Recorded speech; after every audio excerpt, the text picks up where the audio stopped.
নমস্কার। নির্ঝরের স্বপ্নের পক্ষ থেকে আমি মিন্টু ও আমার বন্ধু সৌরভ সকলকে জানাই অনেক অনেক অভিনন্দন। আশা করি বন্ধুরা আপনারা সকলেই খুব ভালো আছেন। আপনাদের কাছে একান্ত নিবেদন, এখনো পর্যন্ত যারা আমাদের চ্যানেলটিকে সাবস্ক্রাইব করেননি, অবশ্যই চ্যানেলটিকে সাবস্ক্রাইব করে আমাদের এগিয়ে নিয়ে যেতে সাহায্য করবেন। আজ আমরা উপস্থাপনা রাখতে যাচ্ছি কবি নীরেন্দ্রনাথ চক্রবর্তীর উলঙ্গ রাজা। সবাই দেখছে যে রাজা উলঙ্গ, তবু সবাই হাততালি দিচ্ছে, সবাই চেঁচিয়ে বলছে সাবাস সাবাস। কারো মনে সংস্কার, কারো ভয়, কেউ বা নিজের বুদ্ধি অন্য মানুষের কাছে বন্ধক দিয়েছে, কেউ বা পরান্নভোজী, কেউ কৃপাপ্রার্থী, উমেদার, প্রবঞ্চক। কেউ ভাবছে রাজবস্ত্র রাজবস্ত্র সত্যি অতীব সূক্ষ্ম, চোখে পড়ছে না যদিও তবু আছে, অন্তত অন্তত থাকাটা কিছু অসম্ভব নয়।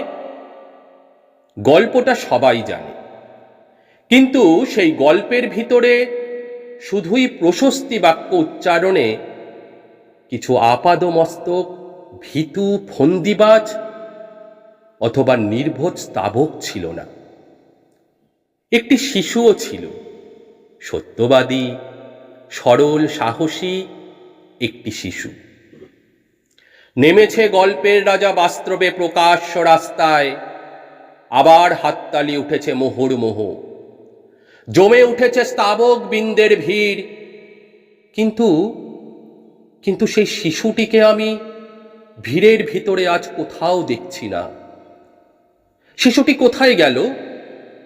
কেউ কি কোথাও তাকে কোনো পাহাড়ের গোপন গুহায় লুকিয়ে রেখেছে? নাকি সে পাথর, ঘাস, মাটি নিয়ে খেলতে খেলতে ঘুমিয়ে পড়েছে কোনো দূর নির্জন নদীর ধারে, কিংবা কোনো প্রান্তরের গাছের ছায়ায়? যাও যাও, তাকে যেমন করেই হোক খুঁজে আনো।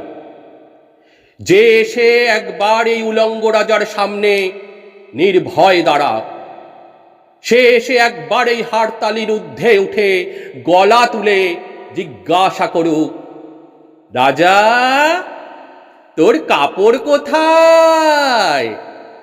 রাজা তোর কাপড় কোথায়? রাজা তোর কাপড় কোথায়? নমস্কার। আমাদের আজকের নিবেদন আপনাদের কাছে কেমন লাগলো অবশ্যই অবশ্যই আমাদের কমেন্ট করে জানাবেন। এবং আপনাদের কাছে একান্ত নিবেদন, আমাদের চ্যানেলটিকে বন্ধুরা শেয়ার করে আমাদের এগিয়ে নিয়ে যেতে আরও সাহায্য করবেন। নমস্কার।